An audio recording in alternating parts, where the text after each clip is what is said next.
ஓம் ஸ்ரீ குருப்யோ நமः. ஹரி ஓம். ஆத்மா பின்ன சிவாகாரம் சிதானந்தகனங்குஹம் பிரகாசம் விமலம் சாந்தம் பிரம்மண்யம் சமுபாஸ்மஹே. சாந்த விமல பிரகாச ஆத்மகுகஜிதானந்தமண்டிதா பிரகாசானந்தமிதுனாசா குலஸ்ரேணி சதா ஜயதி. சத்குருச்சரணாரவிந்தாभ्यां நமः. பிரம்மா யோனி ரமா சுரேஸ்வர சுரல்லேகாபிருக்தைஸ்ததா மார்த்தாண்டேந்து மனோஜ ஹம்சவசுதா மாயாபிருக்தம் சிதைः சோமாம்புட்சிதி சக்திபிப்ரகடிதைः பாணாங்கவேதைக்ரமாத் வர்ணை ஸ்ரீ சிவதேசிகேன விதிதாம் வித்யாம் தவாம்பாஸ்ரயே. குருநாதாளனுடைய பரமகிருப்பையில் ஸ்ரீ சக்தி மகிம்ன ஸ்தோத்திரம் அப்படின்னு துர்வாசரனால் அருளப்பட்ட ஸ்லோகத்தினுடைய 17வது ஸ்லோகத்தை பார்க்க போகிறோம். நடுப்புற ஒரு 10 நாளாக கொஞ்சம் பங்கமாகிடுது. இந்த மாதிரி விக்னங்கள் இருக்கக்கூடாது அப்படின்னு பிரார்த்தனை பண்ணிட்டு அம்பாளை மேலே ஆரம்பிப்போம். இன்றைக்கி ரொம்ப சுதினம்.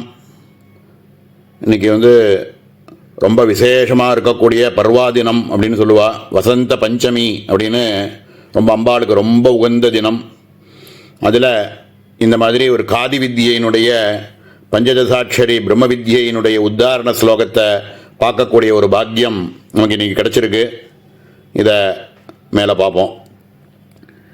காதி வித்யான்னு இது முதல்ல ஆரம்பிக்கும் பொழுதே முதல் ஸ்லோகத்திலேயே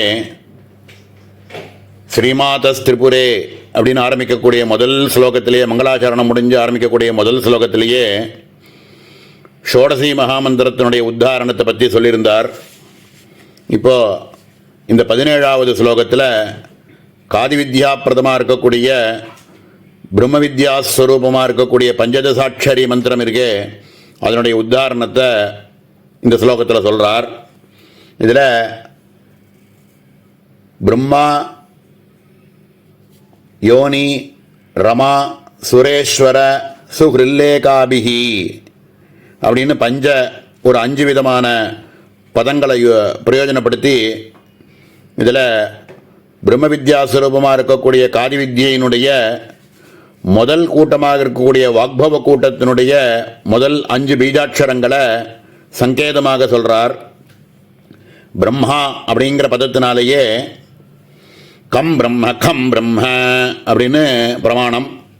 அதனால் க வர்க்கத்தினுடைய முதல் அக்ஷரமாக இருக்கக்கூடிய ககாரத்தை சங்கேதமாக இந்த இடத்துல பிரம்மாங்கிற பதத்தினால் சொல்கிறார்.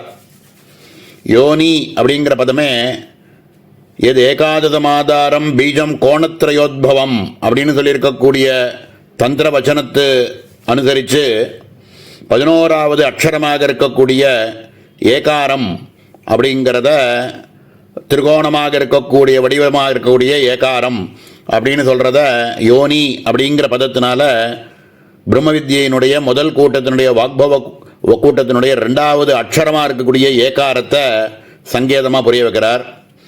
3வது பதம் ரமா அப்படிங்கிற பதம். ரமானா லக்ஷ்மி. அது துரிய ஸ்வரமாக இருக்கக்கூடிய ஈகாரத்தை சூச்சிக்கிறது. அதனால் 3வது பீஜாட்சரமானது ஈகாரம் அப்படிங்கிறத சூச்சிக்கிறார். சுரேஸ்வரஹ அப்படிங்கிற பதத்தை பிரயோஜனப்படுத்துகிறார். சுரேஸ்வர அப்படிங்கிறது சுர அப்படின்னா தேவர்கள், ஈஸ்வர அப்படின்னா அதில் ரொம்ப சிரேஷ்டனாக இருக்கக்கூடியவர் அப்படின்னாக்க தேவர்களில் ரொம்ப சிரேஷ்டமாக இருக்கக்கூடியவர்னா இந்திரன் அப்படின்னு. அதனால் சுரேஸ்வரன்ற பதத்தினால இந்திரனை குறிக்கிறார். இந்திரனுடைய பீஜாட்சரம் லம் இந்திராய வஜ்ரகஸ்தாயன்னு சொல்லுவோமே, அந்த லகாரம் அப்படிங்கிறதுனால சுரேஸ்வர அப்படிங்கிற பதத்தினால லகாரத்தை சங்கேதமாக புரிய வைக்கிறார். சுஹ்ரில்லேகாபிஹி அப்படிங்கிற சுஹ்ரில்லேகாபிஹிங்கிற பதத்தினால ஹகார ரேப ஈகார அனுஸ்வாரத்தோடு இருக்கக்கூடிய ஹிருல்லேகா ஸ்வரூபம் மாயாபீஜம் புவனேஸ்வரி பீஜம்லாம் சொல்லுவோமே, அப்படிப்பட்ட சுஹ்ரில்லேகை அப்படிங்கிற பதத்தினாலேயே ஹ்ரீம் அப்படிங்கிற பீஜாட்சரத்தை சங்கேதமாக புரிய வைக்கிறார். இதில் பின்னாடி ஒரு இடத்துல பாணாங்க வேதைஹி அப்படின்னு கிரமாத்து வர்ணைஹி அப்படின்னு பிரயோஜனப்படுத்தியிருக்கார். பாண அங்க வேதைஹிங்கிற பதத்தினால பாணம் அப்படிங்கிறது பஞ்சபாணங்கள், பஞ்சபாணங்கள்ங்கிறதுனால 5 அக்ஷரத்தோட கூடியிருக்கக்கூடியது அப்படிங்கிறதுனால வாக்பவ கூட்டத்துக்கு 5 அக்ஷரம் அப்படிங்கிறத பிரம்மா யோனி ரமா சுரேஸ்வர சுகிருல்லேகாபிஹி அப்படிங்கிற பதத்தினால முதல் கூட்டமாக இருக்கக்கூடிய வாக்பவ பீஜத்தினுடைய 5 பீஜாட்சரங்களை சங்கேதமாக இதில் சொல்லியிருக்கார். மேல மார்த்தாண்டேந்து மனோஜ ஹம்ச வசுதா மாயா விருக்தம் சிதைஹி அப்படின்னு மார்த்தாண்ட, இந்து, மனோஜ, ஹம்ச, வசுதா, மாயாபிஹி அப்படின்னு 6 பதங்கள் இதில் யூஸ் பண்ணுறார். இதனாலேயே 6 பீஜாட்சரங்களோடு இருக்கக்கூடிய 2வது கூட்டம் அப்படிங்கிறதையும் புரிஞ்சுக்கலாம் சங்கேதமாக. இதில் மேலே பாணாங்க வேதைகிங்கிற பதத்தை சொல்லி கிரமத்தை சொல்லியிருக்கிறதுனால அங்க அப்படிங்கிற பதத்தை இந்த இடத்துல 6 அப்படின்னு எடுத்துக்கணும். ஷடங்கம், வேதம்னு சொல்லக்கூடியதுக்கு 4ன்னு அர்த்தம்.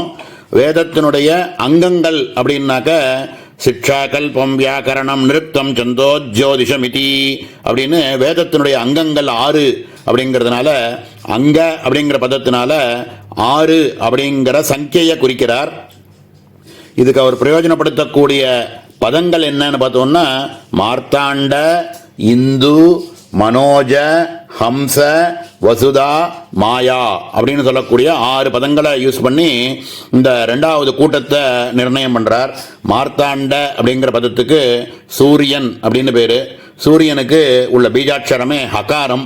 ஷாவர்க்கத்தினுடைய 4வது வர்ணமாக இருக்கக்கூடிய ஹகாரமே மார்த்தாண்டன்ற பதத்தினால நமக்கு புரிகிறது.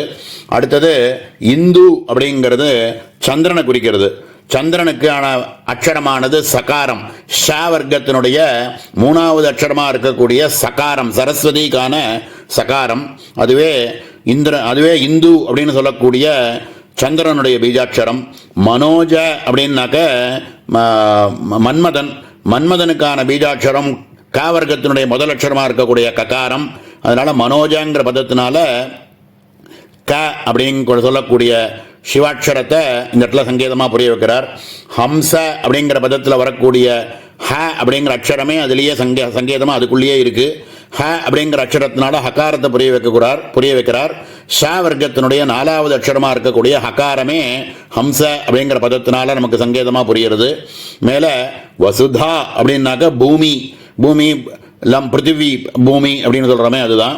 அது யா வர்க்கத்தினுடைய 3வது அக்ஷரமாக இருக்கக்கூடிய லகாரம் லம் பிருத்திவியாத்மனே கந்தம் கல்பயாமி அப்படின்னு சொல்கிறோமே. இந்த பிருத்திவிக்கான பீஜாட்சரமானது லகாரம். அதனால் 4வதாக இருக்கக்கூடியது 5வது அக்ஷரமாக இருக்கக்கூடியது வசுதான்னு சொல்லி லகாரத்தை புரிய வைக்கிறார். மேலே மாயா அப்படிங்கிற பதத்தினால ஹிருல்லேகையாக இருக்கக்கூடிய ஹ்ரீம்னு சொல்லக்கூடிய ஹிருல்லே மாயா பீஜத்தை புரிய வைக்கிறார். இப்படியாக 6 பதங்களை சொல்லி 2வது கூட்டமாக இருக்கக்கூடிய காமராஜ கூட்டத்தினுடைய 6 பீஜாட்சரங்களை மார்த்தாண்ட, இந்து, மனோஜ, ஹம்ச, வசுதா, மாயா அப்படிங்கிற பதங்கள்னால 2வது கூட்டத்தில் இருக்கக்கூடிய 6 பீஜாட்சரங்களை சங்கேதமாக புரிய வைக்கிறார். இதுக்கு அவர் பிரயோஜனப்படுத்தக்கூடிய சப்தமானது பாண அங்க வேதைஹி கிரமாத்து வர்ணைஹி அப்படின்னு சொன்னதுனால பாண அப்படிங்கிறது 5 அக்ஷரமாக இருக்கக்கூடிய முதல் கூட்டம், அங்க அப்படிங்கிறதுனால 6 பீஜாட்சரங்களோடு இருக்கக்கூடிய மத்தியம கூட்டம் அப்படிங்கிறது இதுல இருந்து புரிகிறது.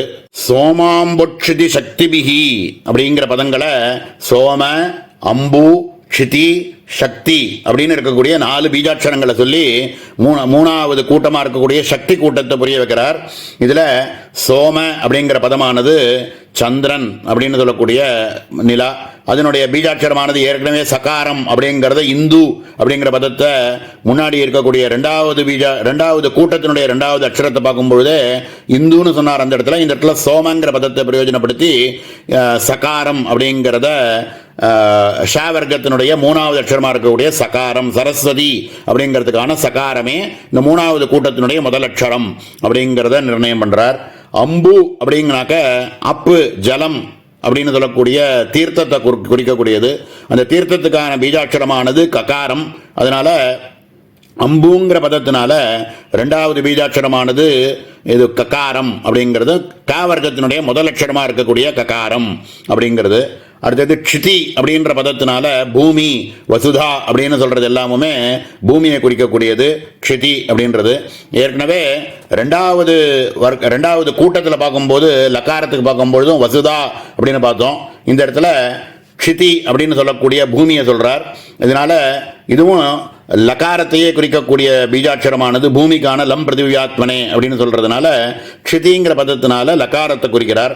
சக்தி அப்படிங்கிற பதத்தினால ஹிருல்லேகையாக இருக்கக்கூடிய ஹ்ரீம் அப்படின்னு சொல்லக்கூடிய ஹிருல்லேகா பீஜம் அப்படிங்கிறத புரிகிறார். மூணாவது இதிலேயே சக்தி கூட்டம் அப்படிங்கிறதையும் சங்கேதமாக சக்திங்கிற பதத்தினாலேயே இந்த இடத்துல பிரயோஜனப்படுத்துகிறார்.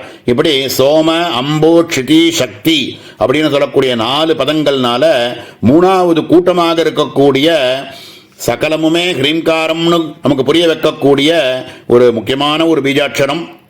அத பிரம்ம வித்யினுடைய சக்தி கூட்டமாக இருக்கு அப்படிங்கிறத இந்த இடத்துல சோமாம்புட்சிதி சக்தி அப்படிங்கிற பதங்கள்னால இதனுடைய கடைசி கூட்டமாக இருக்கக்கூடிய சக்தி கூட்டத்தில் இருக்கிறது. இதுக்கு அவர் சங்கேதமாக அவர் சொல்லக்கூடிய பதமானது பான அங்க வேதைஹி கிரமாத்துன்னு சொன்னதுனால வேதைஹிங்கிறதுனால 4 அட்சரம் அப்படிங்கிறதையும் இந்த இடத்துல சங்கேதமாக புரிஞ்சுக்கலாம். இதில் சம்போதனமாக இந்த ஸ்லோகத்தில் அவர் குறிக்கிறது ஹே அம்ப அப்படின்னு இந்த இடத்துல சம்போதனமாக கூப்பிடுறார்.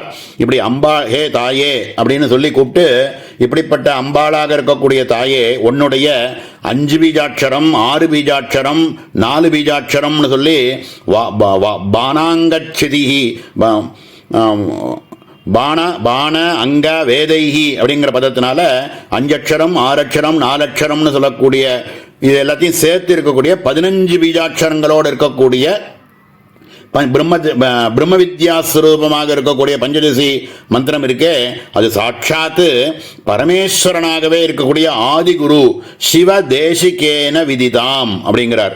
சிவ தேசிகேன விதிதாம்ன்றதுனால சாட்சாத் பரமேஸ்வரனே தேசிகன் அப்படிங்கிற ஒரு வேஷத்தில் வந்து நமக்கு குருவாக இருந்து இந்த மந்திரங்களை நமக்கு சொல்லி வச்சார் அப்படிங்கிறதுனால சிவ தேசிகேன அவரே தான் இதுக்கு ரிஷியாகவும் இருக்கார். அதனால சிவ தேசிகேன விதிதாம் அப்படிங்கிறதுனால நமக்கு ஆதி குருவா இருக்கக்கூடிய சிவனே நம்மளுடைய குருஸ்வரூபமாக வந்து நமக்கு இதை சொல்லி வச்சிருக்கார் அப்படிங்கிறதையும் சங்கேதமா சொல்லி அப்படிப்பட்ட பிரம்ம வித்யா ஸ்வரூபமாக இருக்கக்கூடிய மோட்சஹேதுவாக இருக்கக்கூடிய வித்யை இதை இந்த அப்படிப்பட்ட இந்த வித்யையை ஆசிரியே அதை நான் நமஸ்கரிக்கிறேன் அப்படின்னு ரொம்ப அற்புதமா பிரம்மா யோனி ரமா சுரேஸ்வர சுகிருல் லேகாபிருக்தைஸ்ததா அப்படிங்கிறதுல முதல் கூட்டத்தையும் மார்த்தாண்டேந்து மனோஜ ஹம்ச வசுதா மாயாபிருக்தம் சிதைஹி அப்படிங்கிற பதத்தினால 6 பீஜாட்சரங்களோடு இருக்கக்கூடிய மத்தியம கூட்டத்தையும் சோமாம்புட்சிதி சக்திபிகி அப்படிங்கிற பதத்தில் 4 பீஜாட்சரங்களை வச்சுட்டு மூணாவது கூட்டமாக இருக்கக்கூடிய சக்தி கூட்டத்தில் இருக்கக்கூடிய 4 பீஜாட்சரங்களையும் சொல்லி இப்படியாக 5, 6, 4 பீஜாட்சரங்கள் அப்படிங்கிறத சங்கேதமா பானாங்க வேதைஹி கிரமாத் வர்ணைஹி சிவ தேசிகேன விதிதாம் வித்யாம் தவாம்பாஸ்ரயே இந்த வித்யாஸ்வரூபமாகவே இருக்கக்கூடிய பஞ்சதசி பிரம்ம வித்யாஸ்வரூபமாகவே இருக்கக்கூடிய பரதேவதை அப்படிப்பட்ட இந்த பரதேவதையை நான் அம்பா ஆசிரியே நான் உன்னை நமஸ்கரிக்கிறேன் அப்படின்னு ஸ்ரீவித்யை அப்படின்னு சொன்னாலே பஞ்சதசி மந்திரம்தான். இதில் ரொம்ப சிரேஷ்டதமம் காதி வித்ய, ஆதி வித்ய, சாதி வித்யை அப்படின்னு 3 விதமான வித்யைகள் இருக்கு. அவைகள் எல்லாத்தையும் விட ரொம்ப சிரேஷ்டம் காதி வித்யையே அப்படின்னு ஏற்கனவே நிர்ணயம் பண்ணியிருக்கார். சௌபாகிய பாஸ்கரத்திலையும் சொல்லியிருக்கார். அதனுடைய பலஸ்ருதி பாகங்கள்லையும் இதை நிர்ணயம் பண்ணியிருக்கார். இதே மாதிரி காதி வித்யாஸ்வரூபமாக இருக்கக்கூடிய இந்த பிரம்ம வித்யாஸ்வரூபத்துக்கு பல பேர் உண்டு. மதுமதி வித்யான்னு சொல்லுவா, மோட்ச வித்யான்னு சொல்லுவா, இதையே மாலினி வித்யா அப்படின்னு சொல்லுவா.